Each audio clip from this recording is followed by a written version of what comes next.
ndabasuje ku muntu ushaka rero kwirinda business z'abatekamutwe cyangwa se izi business zigusaba gushora amafaranga yawe agashya, ndagira ngo ukurikire iyi video maze nirangiza uraba usobanukiwe uburyo izi business zose zikorwa cyangwa se zikora, kugira ngo ubutaha utazigera ugwa muri uyu mutego wo gushora amafaranga yawe cyangwa se wo kwinjira muri izi business z'abatekamutwe, yaba amalink basharinga kuri WhatsApp ndetse n'izindi zose ugenda ubona bakubwira.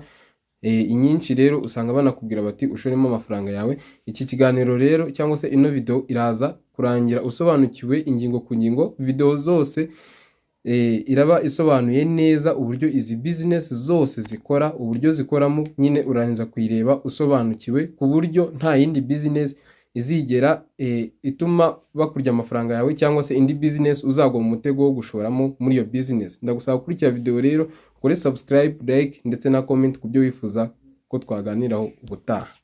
Hari n'amashoramari yabaga mu minsi 10-15 gutyo. Ubwo bamara kukwemerera ibyo kuko izo nyungu bakazigwa za buri munsi. Ariko akenshi nk'igihe byafunze abantu benshi bafite amafaranga bayitigeze basubiza, batubwira yuko bari muri negociation na BNR, bavuga yuko haje umuntu waturutse hanze afite amatike ya Qatar Airways yaje kunegosia, ariko nyuma y'iminsi mikeya n'ubundi yaje gusohora itangazo ivuga yuko itari muri negociation n'icyo kigo kandi itanakizi, ahubwo ikangurira abanyarwanda kwirinda abo batekamutwe. Nk'abo wari washyizemo angahe cyangwa uza bashyizemo angahe? Ngewe ntabwo nashyize amafaranga menshi cyane, nashyize amafaranga ategeze no mu 200. Ariko 200 ntabwo ari menshi. Kuri ngewe nkurikije abantu bayashyizemo, ayawe ni make. Oya, kuri we ni make. Ayange ni make pe, kubera ko hari abantu bashyizemo amafaranga agera muri za miliyoni zingahe. Hari abahise bava iwabo bitewe n'amafaranga babonaga batugiye kwibeshaho neza. Hari abatanze nka zingahe? 3 miliyoni 2. Urumva rero icyo kigo uko biri kose cyabongoje abanyarwanda. Icyo kigo uracyita ikigo, icyo kigo gikorera hehe? Icyo kigo nyine ni ikigo gikora online. Umuyobozi wacyo ninde? Ntabwo wamumenya kuko akenshi ibyo bibazo ndi kukubaza ni ibibazo ubundi umuntu ujya gushora amafaranga yagombye kwibaza. Yego.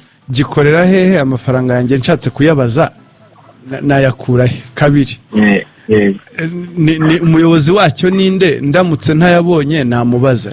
Gatatu, ese iyo tuyatanze tuyahande tuyohereza kwande ninde nabaza? Urumva harimo amakenga makeya. Ibi rero ntabwo ari n'ubwa mbere tuvuze ibintu nk'ibi ngibi. N'ikigutangaza n'ubushize naravuze nti n'ubu ntabwo iki kirangiye, hazaza n'ikindi, ariko igitangaje n'ikibabaje hari abandi bazajyamo. Hari n'abandi bazajyamo. Nta bintu mwigeze kumva byitwa bya Cavalon, bya Bitsec, bya supermarketing, bya Binance, bya Coinbase, Infinity, Gold Planning, Artificial Intelligence, Kigali Analytics, Trade with Diana, Penda Africa, Wealth Fitness, Chia Mall, Planet Investment, Paxful Peston na Billion Traders? Abo ntimwabumvise? Kumwe twarabyumvise. None urabona saraho bitandukaniye n'uyu Dia Equipment? Ni bimwe. None kuki mu gishora y'amafaranga? Hari ahantu twababwira mwajya muyashoramo, hari ikigo cy'imigabane kizwi na leta, naho rwose kuvuga ngo 200,000 urumva wowe watanze ahubwo menshi. Hariho ab'ibihumbi 20, 30. Urumva 30,000 wowe ugiye kuyatanga ukeka ko ari make, ariko ikubye n'abantu 1,000 uyatwaye abatwaye menshi. Noneho uburyo bwo bakora bano bantu bakora mu bintu byitwa Ponzi scheme. Ni ukuvuga ngo we uriya muntu nta kintu ashora, nta na gito. We azana igitekerezo, noneho akavuga ngo shora amafaranga. Yamara kuvuga ngo shora amafaranga, wamara kuyashora koko ngo mu kwezi kwa mbere ndakungukirayo mu 200,000. Niba yakubwiye ngo aguha 50,000 ku kwezi, akayaguha. Ubwo aguhaye muri yandi yawe. Noneho nawe niba washoye nawe araguha 50. Urumva iyo abantu bamaze kuba benshi agenda abasubiza muri yandi abantu bamwe bagiye batanga, nta kintu aba yunguka. Ni ukuvuga ngo aracuruza, ari kuzunguza amafaranga y'abantu. Iyo bimaze kuba benshi agomba kwitwaza beneri ngo yamufungiye, ahita afunga nyine. Reka twihorere rero, wivire ku murongo, ngira ngo wabyumvise ubwo nawe wahiye. Murakoze cyane. Ikindi nababwira, wenda hari ikintu abantu bavuga ngo ni makeya. Oya, nta mafaranga make. Kuki ubu yatangiye iki? Burya ifaranga wavunikiye uyatangiye, nta mpamvu yo kugira ngo umuntu yagutware gutyo. Uko ingano yo yose nubwo yaba ari 1,000, tugomba kubibacaho abo bantu baza kwaka amafaranga, tukajya tuyabima. Okay, ubwo ikintu ariko ntago twamenya. Icyambere twavuze ko ari n'amakenga make abantu bagira, ariko nkeka ko hari n'ikindi hari nk'ibimenyetso umuntu yenda yababwira bikwereka ko umuntu ashaka kukwiba, nk'ibyo wari utangiye mu kanya wavugagaho. Ikintu cya mbere, reka nguhe urugero. Ejo bundi hari umuntu wanyoherereje ikintu gisa nk'iki, kandi ni umuhanzi hano, umuhanzi w'umusitari tuganira. Namubwira se ibi bintu nyohereza uzi ibyo ari byo? Ngo nanjye ngo babimpaye. None se wowe uri kubinsharinga, usharinga no muri group, uzi ibyo ari byo? ngo bavuze ngo dusharinge gusa. Uri umufatanyacyaha, urakwirakwiza ibintu nk'ibi ngibi. Wowe nk'umuntu w'umu-intellectuel wagombye gusesengura mbere yuko ushora abandi bantu ngo nungutse.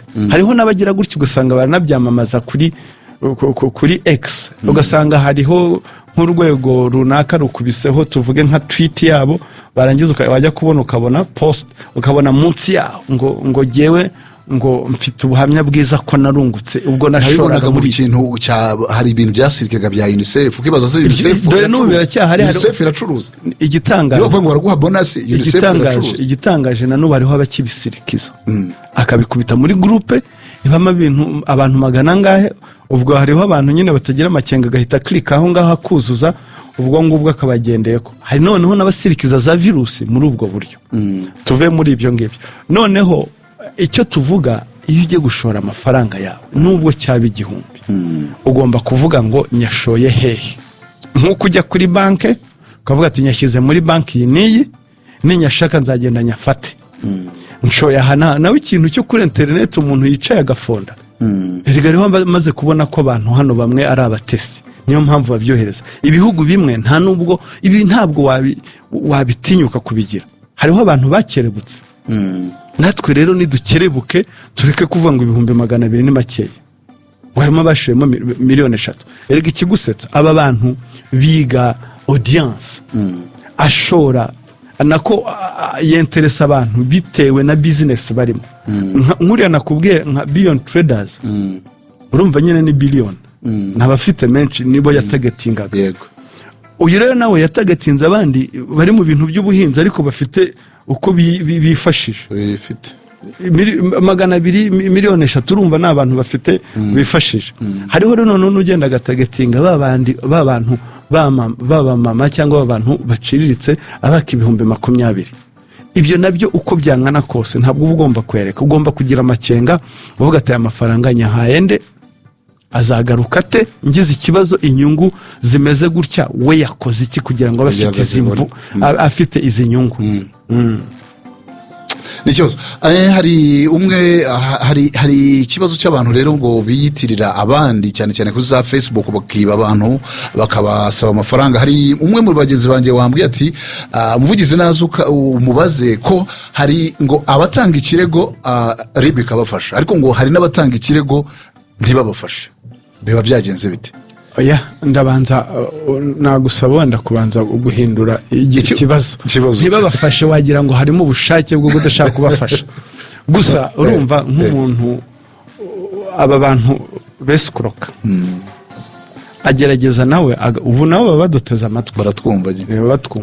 Agerageza agakora uburyo atazafatwa. Hariho aragenda bagafata nimero yo hanze, akaba ari yazajya akoresha WhatsApp, wowe wajya kwishyura akagwa nk'akanimero yatoye kanditse ku muntu akariho wishyura. Uwo muntu rero hariho noneho n'ushuka undi kuri WhatsApp, nibyo koko yicaye muri Australia, yicaye hehe ku mugabane wari we wese, akagushuka koko. uwo nguwo kugira ngo uzamubone ntabwo biba byoroshye, ntabwo byakoroha, ariko byose biva ku ruhare rw'umuntu wemera gushukwa. Erega ntabwo abantu ara kuvuga ngo nabancutse, dufite ubwenge bwacu se budukoresha dute? Ubwenge bwacu tugomba kubukoresha tugira amakenga mu twanga abo bantu badushuka. Ndakubwiza ukuri ibi bintu byo kuvuga ngo shora ahangaha ni mu Rwanda bisigaye, ni ukuvuga ngo natwe twinjiremo agafu turacyari abatesi cyane, niko navuga. uwo ntakwiye iki rero kugira ngo abanyarwanda bajijuke? Kugira amakenga, kujijuka, bakamenya ko nta cyubu cy'ubusa. Wowe urambwira ngo nshora ahangaha, inyungu bifitemo ni iyihe? Izo mpuhwe wangiriye ni izihe? Ariko araza akakubwira ngo shora ngo uzunguka. Izo nyungu zo gushora 200,000, hari n'ikintu kinsetsa bavuga ngo inyungu zanjye mba nazibonye. Nta nyungu zawe uba wabonye, ni muri ya mafaranga yawe yaguhaye. Kuko niba twarize imibare muri primaire, inyungu ni iki? Niyo wafashe igishoro ugakuramo ibyo wacuruje, igisigara niyo nyungu. Naho wowe muri bya 200,000 batangiye kuguhamo 20,000 ngo inyungu zanjye nazibonye ntazo. Nubwo yaguhaka kugeza kuri 200, ntabwo ari inyungu uba wabonye, ahubwo ni amafaranga yawe yose uba usubijwe. Kandi raba yasubizwa bose niho make. Ariko urumva mu mutwe aba yamwishe ngo ngewe inyungu zanjye ngo mba nazibonye, ngo ndetse n'inyungu ngo mba natangiye kuzibona ngo ukwezi kwa mbere.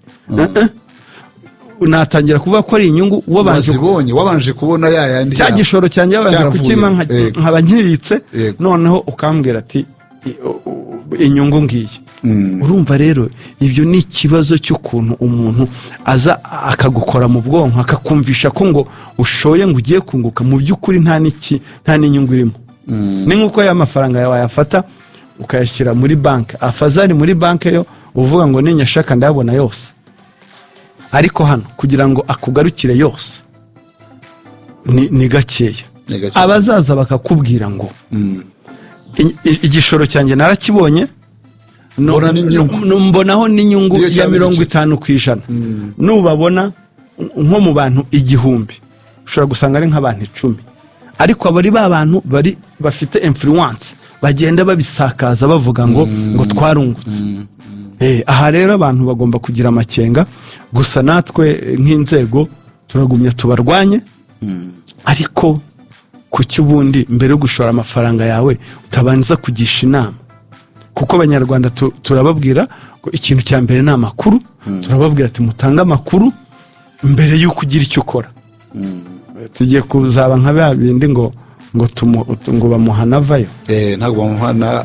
Ariko twebwe ubu tuba twanabahannye mbere y'uko bajyayo, ariko bakarenga bakajyayo. Iyo haje izina ryahindutse ritari muri ariya mazina hejuru, nama yarahinduka, ariko minsi uburyo ni bumwe. Ubu baje mu buhinzi, ejo bundi ntibazabura kuza mu bindi bya computer, ntibazabura kuza mu bundi buryo ubwo ari bwo bwose. Mu buhinzi ubu niyo iyo sector uwigeze kuza akabeshya abantu ngo afite inkoko, ngo afite inkoko, ngo afite n'isoko rinini ryo gusupplyinga inkoko hano mu gihugu hose, akajya bereka ibintu by'amapace soda y'amafuti, akakubwira ati we zana miliyoni dushore kuko isoko ni rinini, zana miliyoni ushore ku kwezi nzanguha 200,000 same. Ni nk'ibi ngibi. Noneho udukoko ugasanga abantu barashora bose ngo mu nkoko yaberetse ubukoko bungana nk'ijana, abantu bagashoramo amamiliyoni, ariko noneho agashyiraho ngo iyo uzanye umuntu agashoramo nguha 10% yayo yashoye, kandi koko kayabaha. Ariko aba bari imibare, ni ukuvuga ngo hazaza abantu 1,000 yishyure abantu 200, amafaranga y'abantu 800 abari yatwara. None se ribu muri abo bose n'urugero wagiye uduha muri abo yo mazina wagiye usoma haruguru, hari abo yabashije kuba yafata kugira ngo ibaryoze ibyo bakoze? Hari abafashwe benshi cyane baranakurikiranwa. Malheureusement ntabwo ikibabaje nuko aba bantu bataka ari uko byamaze kurenga inkombe. Urumva bano nabo baramaze kuyahisha kera amafaranga, ukagerageza ukanayashaka ukagaruza make, ariko bose ntibayabone. Muri ibi byaha byo kwihisha ikintu cy'undi hakoreshejwe uburiganya, wenda nshobora kwifashisha imibare y'imyaka 5 kuva 2019 kugera 2000 kugera muri 2024. RIB yakoze iperereza ku byaha ku madosiye angana n'ibihumbi 12,178. ayo ni amadosiye ibihumbi 12,178. harimo abakekwa ibihumbi 14,991 mu myaka, urumva ni imyaka 5. ibi rero bigaragaza iki ni icyaha tubona, iki cyaha cyo kwesha ikintu cyundi hakoresheje uburiganya ni icyaha kiza mu byaha 10 bya mbere gikura buri munsi, kizana amayeri ya buri munsi. nk'ubu ngubu hari abantu ejo bundi twafashe, umwe yise umugabo undi yise umugore, bahimbye ibyangombwa by'ubutaka bagiye kugurisha ubutaka bw'abandi. turabafata ndetse dusanga harimo na ba noteri nabo bagiyemo. ibyo byose ni ukwihesha ikintu cy'undi hakoreshejwe uburiganya, ngo kuko ngo noteri yajemo ngo ibi bintu ngo biri harare. wapi, still nabwo ukeneye kugira amakenga, nawe ukisubira inyuma ukagenda ukareba za UPI, hari ikigo cy'ubutaka hari, ukabaza mbere yuko utanga amafaranga yawe. ariko uzi gufata inguzanyo ngo ugiye kugura ubutaka, ukagura nabwo ubwibano ukapfa ubusa amafaranga yawe, uzi kwishyura ideni y'ikintu udafite. ni ukuvuga ngo abantu bagira amakenga. aya mafaranga nzi ko avuna, ariko kuyashora kuki wumva bayashora mu buryo bworoheje? uyu mugenzi wacu twahamagaye tukaganira yakoze cyane, ngo ngewe ngo 200,000 ni make. 200,000 si make, kandi uko yagenda nubwo yaba ari make kuri we, agiye bya bindi abantu bamwe bajya bavuga ngo yagiye bwerere, yagendeye ubusa, yagendeye ubuntu, ntabwo aba ari ibyo rwose. ni no kumvisha ko bari abantu ari abanyabwenge. se yabonera iki? abagomba kuyabonera iki? kuko yagushutse, yakweskurotse? ntabwo ari byo. tugire amakenga, dushire ku bute, tuve mu butesi, twumve yuko hari uburyo amafaranga aboneka. hari ibintu bizwi, ntabwo amafaranga ari ikintu umuntu atora, hari uburyo abonekamo. naho kumbwira ngo urashora 200,000 ngo wunguke ibihumbi, njye nkungukira 200,000 ku cyumweru, cyangwa 50,000 ku cyumweru, ubwo mba nkora iki? ni ukuvuga ngo bakagombye kugira amakenga. ubundi ariko ibintu byiza cyane gutyo kuki ari wowe babigirira? too good to be true. ni ukuvuga ngo 200,000, 2,000,000 ngo ku cyumweru nzanguha 200,000, nashoye 2,000,000. ukora iki muri make? izo nyungu zibahe? n'abacuruzi b'ibiyobyabwenge ntabwo izo nyungu bazibona. Dr. Thierry, ndagira ngo tugane ku musozo noneho utanga ubutumwa muri rusange ku banyarwanda, kuko bimaze kugaragara rwose si ubwa mbere si ubwa kabiri, nayo mpamvu twanabatumiye. ni uguhozaho kwigisha, ni uguhozaho wongere utanga ubutumwa, wongere ubagira inama, hanyuma kugira ngo byibuze. ubutumwa ni inshingano zacu kubutanga, ariko nabwo ni inshingano z'abaturage kuzumva bakabukurikiza. kuko hari igihe iyo mudutumiye gutya wibaza ati uyu munsi harya ndatanga ubuhe butumwa? ese ubwo bushize barabwumvise barabukurikiza? ariko wowe unteze amatwi wumva ubu butumwa, gira amakenga igihe cyose hari umuntu ukwijeje ikintu icyo ari cyo cyose. baza mu ishusho nyinshi, baza mu ishusho nyinshi, ariko byose ikintu kiganisha ku mafaranga, kuri ubwo bugizi bwa neza, kugukiza iki, kugukiza indwara, kwereka aho ushora amafaranga ukunguka. ibyo byose ni ubushukanyi. gira amakenga kuko tuzi neza ko uburyo amafaranga abonekamo burazwi. ntabwo ari uburyo bw'aho ngaho wumva ko wabikora amafaranga akaza atyo. urumva rero tugira amakenga. ibi ngibi batwizeza ibyiza, abadukangisha ibi ngibi tugira amakenga, kandi igihe cyose uriko kugira amakenga bijyana no gutanga amakuru. ntabwo ikintu nk'icyo cy'igikampani cyaje gutyo tutazeho ngo cye kuri interinete. cyo kuri interinete urumva n'ugihimba ashobora kuba yicaye kantarange akakohereza umuntu hano, nawe mukagira, yabona uwa mbere ariye agahita kungukira kugira ngo umukorere marketing, nawe ugakora marketing. Jewe ikindi ubutumwa ndiyama abantu bakwirakwiza ibyo bintu mu magurupe batazi ibyo ari byo. Nakuhaye nk'urugero rw'umusitari yageze aho asa nk'unkabukira asa nk'unkabukira ngo nanjye ngo nayibonye gutyo ngo reka kumbaza byinshi. Ndamase niba wabibonye gutyo utanabizi gutyo kandi ubundi iyo witwa umusitari uri inyenyeri y'abantu uri icyitegererezo. Hanyuma rero icyitegererezo ukora ibintu nk'ibyo ngibyo nabyo biteye isoni. Urumva rero ni amakenga makeya, harimo uburangare, harimo ubutesi, harimo ubudabagizi. Tubureke rero widabagira mu mafaranga yawe uyaterera inyoni. Murakoze cyane. Ikiganiro twari turimo tuganira